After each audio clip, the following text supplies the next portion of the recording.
Welcome to yet another show of Power Surge, Powering Journeys with Dr. K. And we have got a wonderful guest today. I am so excited to get to know more about him and about his journey. And I know you're going to be excited as well. Let's go ahead and welcome Jose Ferreira. Jose, oh, I said that wrong. You're going to have to correct me and say it right. How do I say that right? No problem, no problem. It's Jose Pereira. See, he says it with such a cute accent, and I have a hard time saying my own name, and I've been saying it for a lot of years. Well, Jose, I want to start off telling them about your awesome book because everybody should get a copy of your book. So, from hero to villain, and what a name! From hero to villain, and you can get it there on Amazon. Hero to villain. Sitco six, Vieja, yeah, a boy, Vie.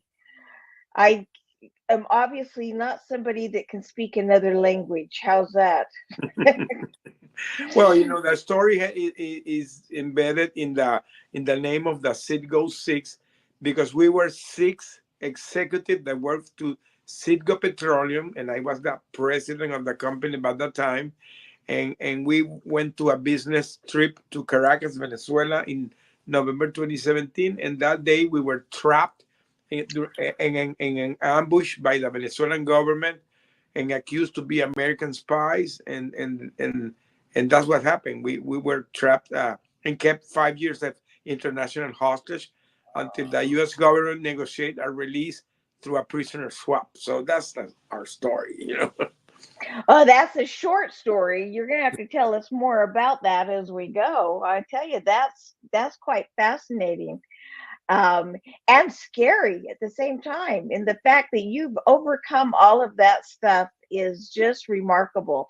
And we'll talk about this a little bit more in a minute. But I just I wanted to start off telling them they've got to get a copy of this book because galore, inspiration galore. And you hear the name, you say hero to villain. What? Because we're used Because to hearing it the opposite way. there is a story behind that name, because I did a long career in the oil and gas. I began my career in Venezuela. I'm Venezuelan born and dual citizen. So I came here to the US as a conclusion of my career path of my 35 years. And at the end of the time, I was the CEO of the company. So I was like a hero. And then when we went to that trip, the settlement, the ambush the Venezuelan government did, they accused us to be American spy. That was of course was a lie. So we became the worst of the villains. So that's why we went to hero to become the worst of the villain in minutes. Well, tell us more about. I mean, you've gotten in ambush, but tell us more about. I mean, you're just traveling, doing your natural day, and everything's hunky dory and fine. And Yeah, what was something that at that moment they were having issues between Venezuela and the U.S., because that was during the Trump era, okay? And right, Trump was trying to throw out this guy. There is a communist regime that has done a lot of damage to the country. And by the way, the Venezuelan diaspora is one of the biggest in the world. More than 8 million people has left the country because of starving and all this right. terrible regime. So Trump was trying to fix that. He was trying to fix that, and well, there was this big dispute, but we never thought that we would get caught in the middle of that, because I was a oil and gas executive. I was not a politician. So, You're but right. this guy decided to take us because we were dual citizens, Americans, and they saw the opportunity to do this, and then negotiate us. So that what they did was literally take us as hostage and negotiate a leverage or release to get things done. So that we became that political pawns, and the negotiation lasted 5 years. That's why we stayed 5 years there during the negotiation. How did you keep your spirits up for those 5 years? Well, it was evolution. The first year was terrible. If you go to my book, I go with a lot of details on those years, but it was like a roller coaster, because it was depending of how the negotiation and the relation with the U.S. were going. The first year were so bad that the two U.S. ambassador, the U.S. and the Venezuelan ambassador were expelled, both. So there were recalled both. So can you imagine when the relation goes that the two ambassadors are recalled? There was no relation. The first year there was no communication, and this guy was trying to beat us because they wanted to pass the message that they had us, and it became to be very political thing because our family, of course, we were six guys, so there were six families fighting to get us released, and all that pressure with the U.S. government, and then it went big to the press. So all the medias of that time began to talk about that case, and that's where the media was who put the name of the Citgo Six, because it was more easy to be naming six guys all the time. So Right. we became like a brand. So we always joke that one day we're going to have a rock band called the Citgo Six. Oh, that's fun. Yeah, I could see you being in a rock band. You know, Uh, you definitely be one of the singers, but would you play the guitar? no, I love to sing, by the way. I love the rock, so I will be very glad to have a rock band in the future. There you You never go. know. There you go. I was in a rock band when I was in college and Okay. was one of the singers. So maybe we can, join the band together. Yeah, yeah. Well, I'd love you to tell us about your journey in life and, the stuff that happened in Venezuela is not your whole journey. I mean, you had a whole journey before you got there. So tell us about your journey and what helped to forge the wonderful human being that you are today. Well, my story, by the way, my second book that I'm going to write is going to be exactly about that journey, because people doesn't know that Venezuela during the 70s and during the 80s was a wonderful country, was a wealthy country, because it is a oil and gas country, and Right. there were a lot of American companies there, Conoco, Amoco, Chevron, Exxon, all these big companies were in Venezuela, and I grew up in a neighborhood that belonged to the Gulf Oil Company, that is a Texan company, and Yeah. my father worked there, and when I finalized my career, my studies, I began working there in 1985. So I began my career in PDVSA, that is the National Oil Company of Venezuela, when I was 21, so very young, very young. So I did my whole career in that company, and then I began to get assigned to international ventures. I began to work, with a lot of international companies in association with PDVSA. And at the end of the career, they sent me here to Houston, where I live today, and I finalized my career with that shocking closing, that becoming a hostage, when I was going to get retired in the next month. So I was ready to get retired. Yes. A month away?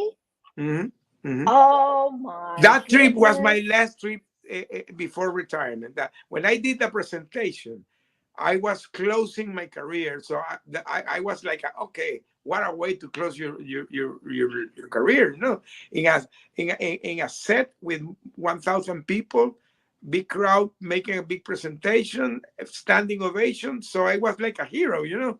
And a few minutes after, we were captured and accused to be American spies. Wow. So I don't even know what to say because that's just so shocking. Uh, all of that. Um, you said the first year was horrible and that it was an evolution. What happened to help you and the other five? What happened to help you guys kind of hold on to hope and the faith that something's going to change and that you'll get out of there? Or did you get there? Was it just a matter of you gave up, or did you have that hope The that first something year, was going to happen? to your audience, that they understand the story, The first year we were separate the six. I was in a solitary confinement the first year. No. I was in solitary confinement, hearing churches all day long. In another room that was beside me that was called the madness room. So I was hearing those churches, and I was locked without no windows, and the lights all day turn on, and starving because we didn't have food. Starving. I lost 100 pounds. So that's No. why I say that first year was terrible. In my book, I dedicate a whole chapter to that, so that people can go and see how that was. Yeah. So after 1 year, they decided to put us together, the six, and that's where we begin to create that bond, and we created something that we called a survivor plan. We decided to create that because we were oil and gas executives with more than 30 years, Right. all of us. So, strategic thinking, planning, this type of thing was our thing. And we put together six brains, and we decided to create that plan. As we call it a survivor plan. And we stick doing that the next 4 years, on a daily basis, a daily routine.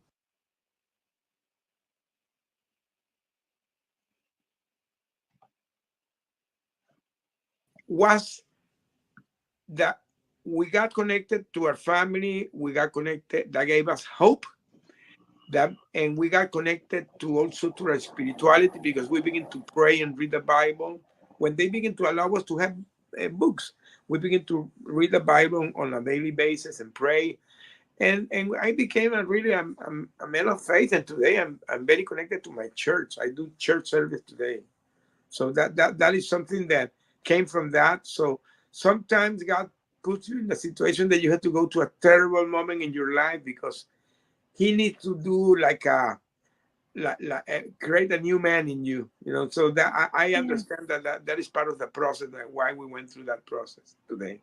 That is today they understand it. In that moment I Yeah. didn't know why I was going through that. Yeah. Hindsight's always better than what's happening when you're in the process. I heaven forbid, knock on wood, that anyone else should go through something like this. But we all have small and definitely minuscule compared to what you had, but we all have small trials and tribulations that we go through.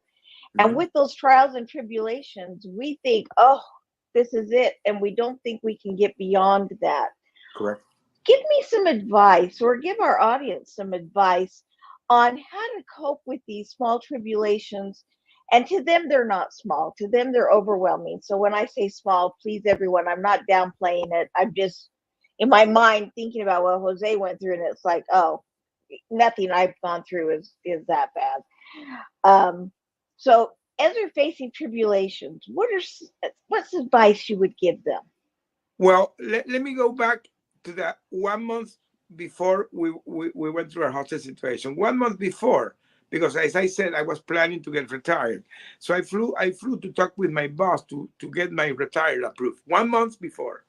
So when I was flying back here to the US, I received a call from my company, from the oil and gas, Sigo Petroleum, and there was a closing of a big summit.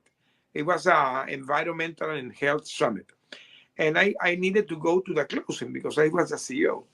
And when I was heading to the closing, I asked to them what were going to be the events for the closing. So they were bringing a motivational speaker, and that guy was a guy that went through a hostage situation too. And that guy is called Captain Phillips, the guy that Tom Hanks played in the movie. So I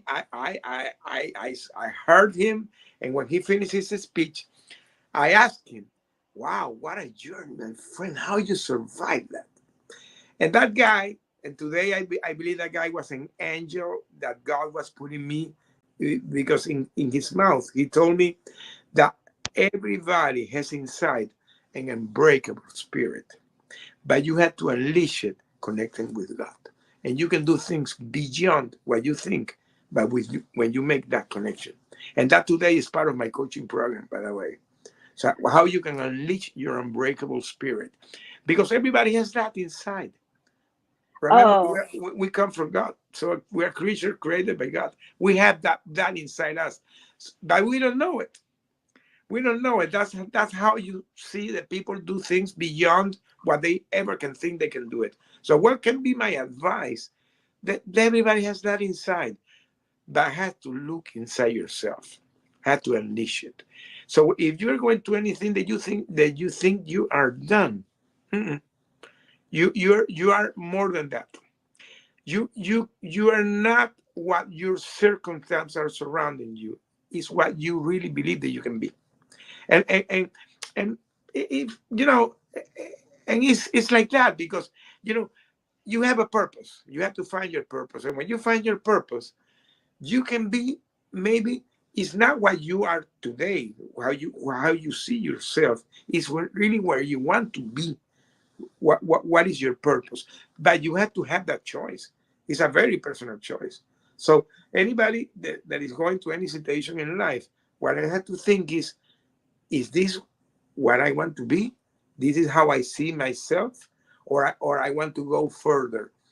Because one of the things that you can see, every people in the world, in the history, they have done wonderful things, always went through big adversities, always lost everything, or lost their family, or lost their belonging, their finances were, always go through a terrible situation. But but the difference is the way they decided to overcome it, how they decided to face it, and it's a personal choice. And I talk about that in my book. That's part of my reflection that I do in my book. yeah. Well, everybody's got to get the book. I'm going to put that up there again. Because we're going to talk about a bunch of things in the book. However, we all need that constant reminder and we need that inspiration. So this is definitely one I'm going to be getting, by the way. From hero to villain, everybody go on to Amazon, get the book, and you know, be inspired. Realize that you can get beyond, and I love this. Unleash your unbreakable spirit. And this what you said about adversity reminds me of something my mom used to say. Well, she still does. Is she would say, kites rise against the wind. Yes, yes, Well, you that's think true. about it, without wind, without adversity, we can't soar to new heights. Yes. And so everybody's going to face some adversity. And if they don't, then what a sad life. You don't have to see the adversities, the failures like failures. You have to see it like opportunities. So they really become to be opportunity to grow. Today, I'm not gonna say that I'm glad what I went through because I cannot be glad, No, but I'm very glad the lesson I learned. right. I'm very glad the lessons I learned because for me this has been a journey. I had 2 years that I came back. I had 2 years. I came back in October 1st, 2022. So I only have 2 years I came back. So my first year I wasn't that, try to understand why I went through that. I was having my trauma, my healing process. So when I decided to begin to write my book, because the way I wrote my book is kind of a unique way I did it because during the last 3 years of my captivity, I could begin to write smuggler letters to send it to my wife, and she began to reply me those letters. So we compiled like 1,000 letters during those 3 years. Wow. There are kind of love letters between her and me, but with a lot of information that what was going on, and I was also explaining her what I was going on. So that became kind of the foundation that what today is the book. So the book has that touch, that it comes with a touch of the all the emotions that I was feeling in that moment. So you can feel it during the book. At the end of the book, I was going great because now my spirit was high. I was having a lot of hope. I was having a lot of faith. I was really strong in the last year, but at the beginning was not like that. I was really very, very lost the first year. Wow. That yeah, wow. That's all I can say. I, I would love to hear a little bit more, if you're willing, about your guys' plan for survival. Yeah, it's very simple. We decided to create a routine that kept us busy all the day. So it began very in the beginning. We were in a very tiny room. Okay, we were in a tiny room, and we had three bunk beds. So what we decided that in the morning, because by that time our families were providing us food. So imagine all that your logistics. Our family here in the U.S. finding people to provide us food in Venezuela. My son had to flew. He flew to Colombia. He moved to Colombia. My eldest son flew to Colombia and stayed 4 years providing the food for Colombia. So now we're Wow. having food that is being provided by the family. So we have like a small fridge where we put the food every 3 days. So the first thing we did is the breakfast. Everybody was sleeping. I am early bird, so I awoke at 6 a.m. in the morning. So I have this tiny chair with this tiny table. So I sitting eating alone in peace. So everybody did that. So after that, we begin to do exercise. We begin to do meditation. We begin to read because we were allowed by the moment to read books. We were reading. I read like 300 books. I don't know.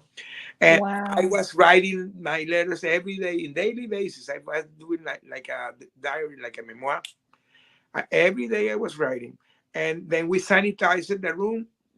Was the pandemic, so we were sanitizing in a daily basis. uh, we have like a schedule. Everybody had their own schedule. One day one day the other. So that they became to be a routine. And at the end of the day, we begin to play domino. We had a sessions of domino playing, and after that, we were reading the Bible and praying, and that kept it busy all day long until the night. And at the end of the night, we shouted out that we were going to come back strong in body, soul, and spirit, and went to rest in peace. And we did that in a daily basis during 4 years. So that's why we called it the survivor plan, because really make us survive. Oh, wow. Yeah, that's amazing. And you hit on keeping busy.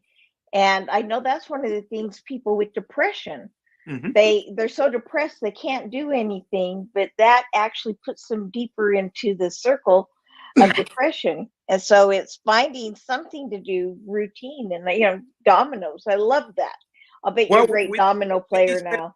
domino tournament, I became to be today. I'm not playing domino today, but I believe I can go to a national championship today.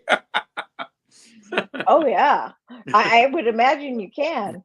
But I like how you said just those things. Read a book. You don't have to go and be with other people. But you got to keep your brain busy. You've got to keep your soul fed, and you've got to keep your soul active. And doing those little activities is a way to do that. And I kudos to you. That is phenomenal, phenomenal. And we read amazing books. One of the books that for me was kind of a game changer was when I could read in there Men in a Search of a Meaning of Viktor Frankl. And when I read the book, I literally thought that the guy was talking to me. Yeah, And when I came back, I did an interview with Anderson Cooper in CNN. Okay, yeah, yeah, yeah, go to yeah. you can see it. I have it in the it's pinned in my social media, because I did that interview like 1 month after I came back. So literally 2 years ago, and I remember that we got hooked because of the book, because that is his book too, and I didn't know it, and he told me that he read the book every year, and he recommended his friend to read it every year to get people grounded, and he gives a Right. gift to all his friends. So when he gets a gift, it's that book. And today I do the same. I always recommend that book, because that book is really a game changer when you read, and Oh. you have the opportunity to read it there. Well, yeah, hearing Dr. Viktor Frankl's story, it, it's not a whole lot different than yours. Really isn't. And so I can see how that would be. He survived and he thrived. And so seeing that and reading that would really be a source of hope, or at least it would be for me.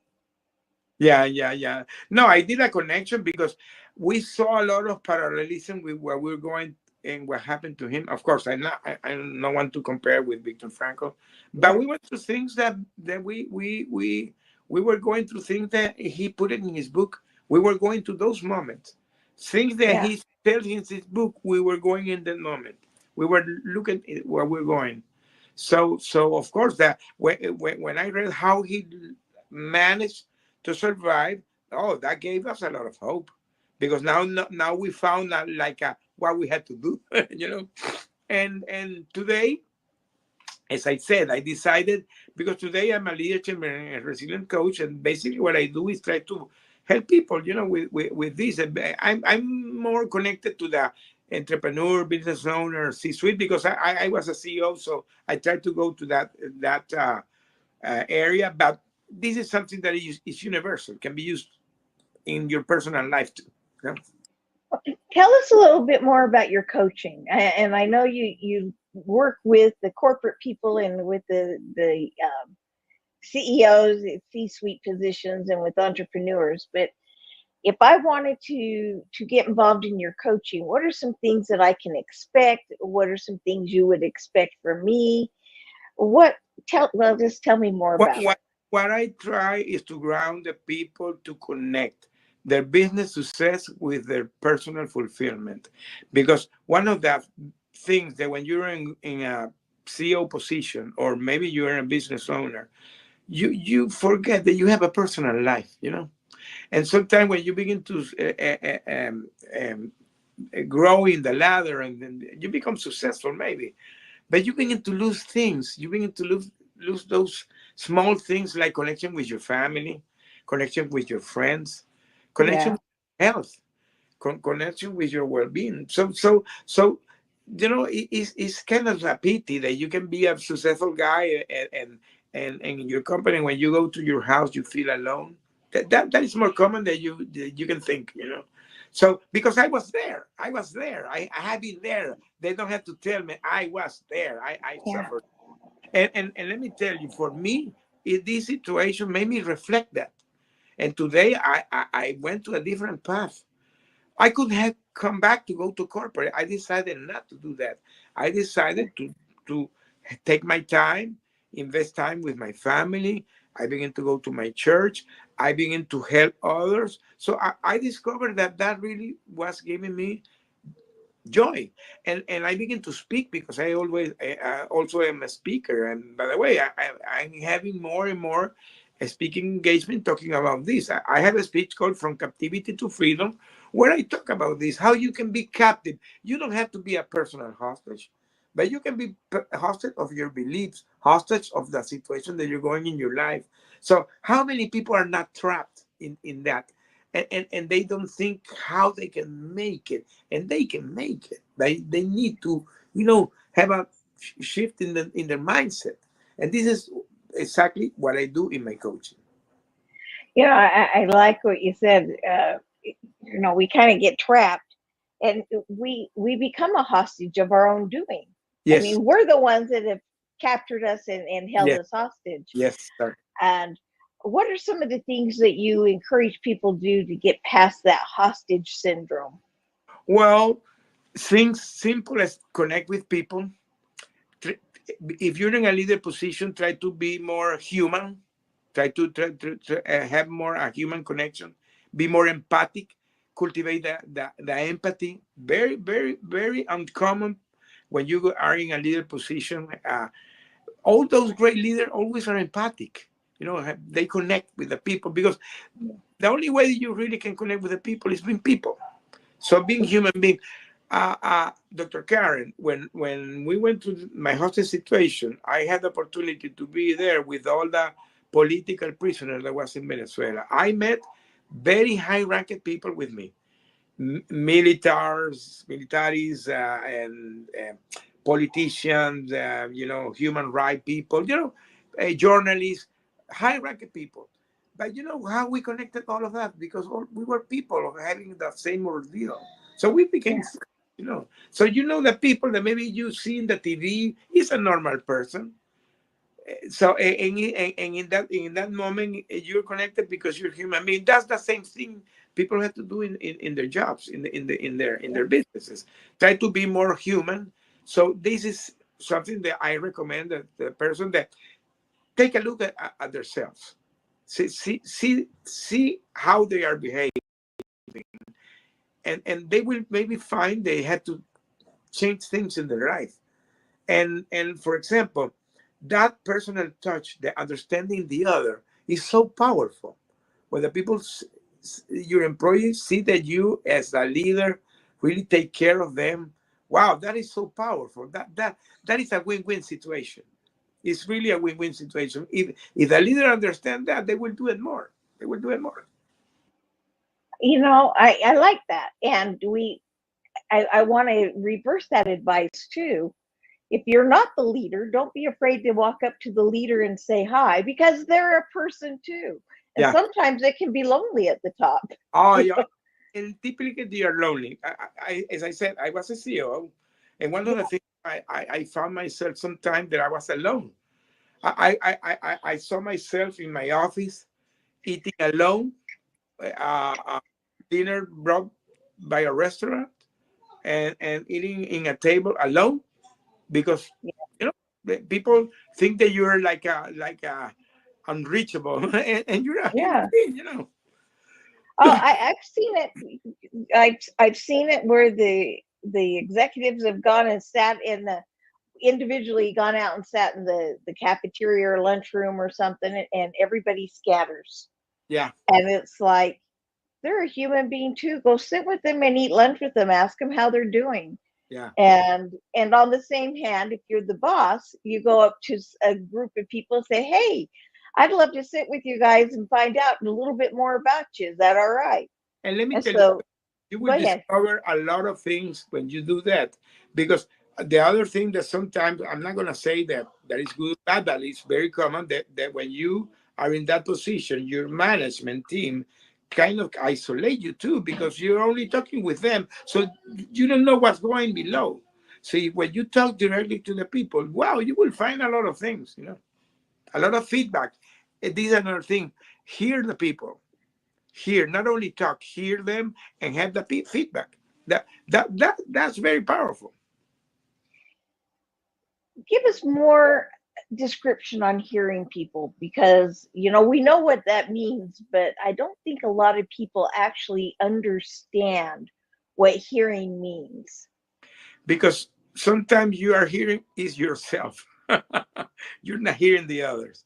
So and this is something that had to be cultivated. I really today still are sometimes having to do that because sometimes you try to talk and talk, and no, you have to hear the other, but not only hear, understand what they're saying, where they're coming from. Because when you are more empathic and you understand more the people, you can see what's going on. For example, you can have a very good manager, very successful manager, very smart, and maybe he's going through a situation in his personal life. You don't know it, and that guy begins to do things wrong in your business. If you don't understand what's going on, maybe you can fire the guy. But maybe if you understand better that he's going through a bad moment in his life, you can go and talk with him. And you know what will happen? That now you're going to have a loyal employee because he will see that you took care of him. So now Yeah. you have an employee that is going to be more loyal. So that makes you not only be a leader, it's a person that the people really admire the way how they take care of the people. So this is something that if the people understand this more, they can be better leaders, you know. Yeah, I like that. And the other thing, let's not forget, and you touched on it a couple of times, but you know, sometimes it's not just hearing them. Sometimes by listening, you can find that you have the resources, be it somebody or you have a contact for an Mhm. agency, you've got the resources to help that person through that situation so that they're not actually having it elongated and they can get through it quickly and a lot easier. And that's so true. I remember one day, I'm gonna say this. This is a story that happened to me when I was working, not here in the U.S. I was still working in Venezuela in the oil and gas. We had several joint ventures in all over the country, and Uh-huh. I was the manager that would handle several of them. So one day it came one of my top managers, and he was like kind of depressed. And I said, "Hey, what's going on with you, my friend?" Well, that my wife told me that I had to resign. Why? Well, because I'm missing my family. I all the time here in Caracas. So he was from the another town, and I told him, "Where are you from?" And he said, "I'm from Puerto Ordaz. Puerto Ordaz is far from Caracas, the capital. I'm from Puerto Ordaz." And we had a company there. And I called to the guy in Puerto Ordaz and say, "Hey, I need a guy that is going to go there. Do you need him?" "Yes." "Okay. Okay, go tomorrow. You're going to be in Puerto Ordaz." Solve the situation. In 1 minute, was solved the situation. It changed his life. When I saw him some months after, he was so happy because it changed Ah, his life. I only took the phone. It didn't take 5 minutes to solve the situation. So that's so true what you're saying. yeah. Well, and that really illustrates that not only can we help other people, but that when we need help, it's important that we communicate. As you were saying, we need to connect and communicate because we don't know who has that instant.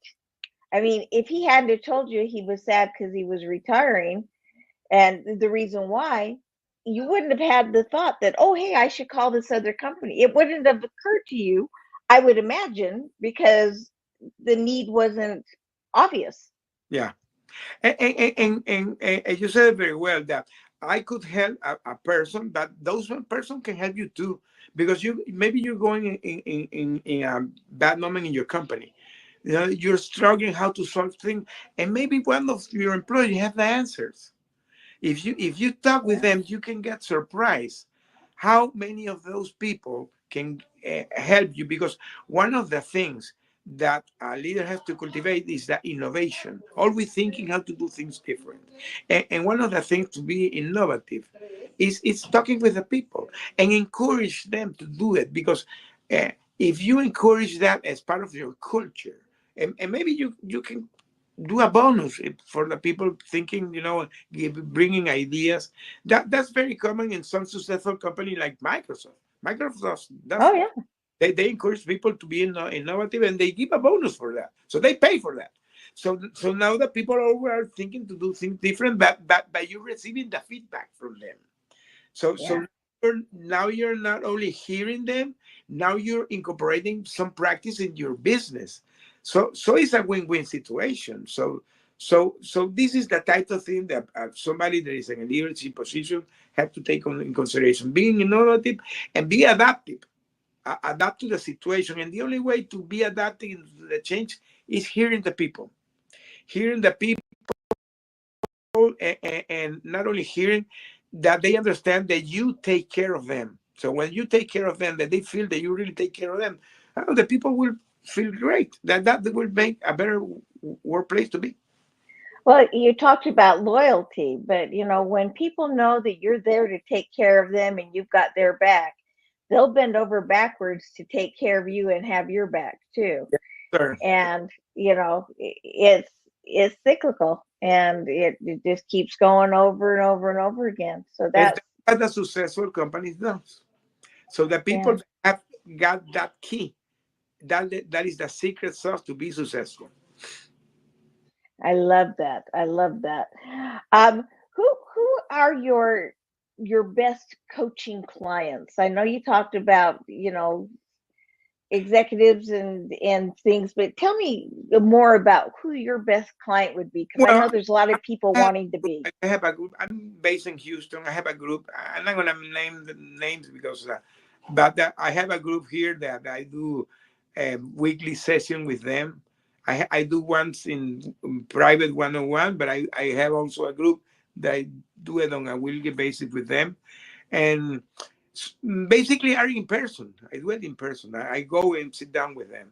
Okay, some of them are done in Zoom, but I want to begin to do more online. I have not gone online, so one of my goals for next year is begin to do it more online, so it can be Right. brought. Yes. I love that.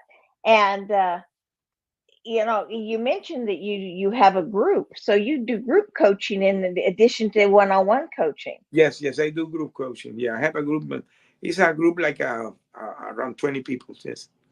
Wow, that's fascinating. So if I own a company and I've got a group of managers and things that I want to have them learn how to connect with the employees and the rest of the team, um, you could take all of my managers into a group and do the coaching with them. Yeah, yeah, we can do it. We do what we try to do always is first have the coaching with the the top, the CEO, so he can understand where the thing he has to change in his company, and then we go Right. another level, and we haven't go further yet to that whole company, but we have done it with their top management. So Yeah. because now you have the people, they are aligned. The people get aligned. Right. Now not only get aligned, now they really begin to have better connection. That's why I'm Jose Connect. That's why that my thing is Yeah. because that really everything is to connect. Yeah. Jose Connect. And you guys want to know more about his coaching and some of those other things that will help us in listening better. Go to joseconnect.com and contact him, get to know him, see what he's got on there, and get the information. Now, you had mentioned that you're going to write a second book. Tell us about the second book so that, after we get your first one, we all know what we get to look forward to. Well, my book is going to be my three book is going to be a trilogy. So, by the way, Yeah. I really haven't written. When I decided to begin to write, I wrote like 600 pages. So my editor, Wow. that is like a Bible. You cannot. So I Right. decided to put in three pieces. The first piece is From Hero to Villain. That is the story of what we went through and all the reflection after that. The second book is more about my personal journey because I come from a family that I'm a third oil and gas worker. So my family has a tradition in the oil and gas in Venezuela. And my son is the fourth generation. So my grandfather and my father always work in positions that somehow they became part of the history of Venezuela. There are several events that I will narrate there. They're very tied to my family. And when I begin to work in the oil and gas, happened the same to me. I didn't understand why, but now that I can understand more how the things work. I think that was like a connection that God was doing, and I'm gonna tell the story. And the third book is gonna be how is life after you come. How is the life after you come? Because people think that when I got released, the friends called me, "Hey, Jose, I'm glad you're back. Happy ending." Everybody thinks it's a happy ending. It's not a happy ending. It's a new beginning. Because you find, I was 5 years. There are people can be 7 years, 10 years, and when you come back like in a time machine. You are lost in translation during years, and you come back to a world that everything has changed. Your Yeah. changed. Your kid has changed. Everybody has changed. People that you knew had died. That you wrote in Viktor Frankl book. He mentioned that when he came back, he knew that his dad, his mom, his wife, everybody had passed. In my case, I had my an aunt that was who raised me like my mother. She passed and I didn't know it, and my mother-in-law, she passed and I didn't know it. Two persons that I really love them, they passed. I dedicate my book to them because they are part of my memories. And when Wow. I told my wife, why you never said nothing to me? And she told me, I didn't want to put more pain on you. So they hid that to me. So, Yeah. there are things as simple as going to take your new driver license. You're like a Martian. You were disappeared. Taxes, filing taxes 5 years without doing a credit card. There are so many things that you go through when you come back. So your life is like it's totally messed up. So you say, "Wow, God!" So rebuilding your life is difficult. And today I'm connected to the hostage community here in the US. So I know almost all the hostages that have been released here in the US. We are friends. And you know the struggles that people go through. And some of them, when they get ready, they call me. They call me. I give them my best advice. And I'm trying to help the foundations that give support, doing advocacy, and they always are inviting me to go to events, to talk, or to show up in their, because you become like a image of things and how you can help others. I was 1 month ago in New York in the UN. They invited me to an event in the UN, and I could meet the families that are going today through the situation in the Middle East. I had the opportunity to talk with them. By the way, that was September 30, and the day after I was having my second anniversary of getting released. I had an opportunity to talk to. They have a movement called the Bring Our Family Home Now. So I talked with them, and I said, don't lose the faith, don't lose the hope. I'm here, and your family are gonna come back. So when you tell that to the people like that, you're giving a message to hope to them, because they're seeing you there. I was there with them.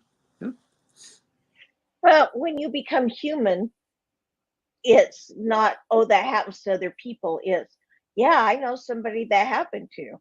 Mhm. And so in meeting them and talking with them, it's like you weren't just another story. You were actually a human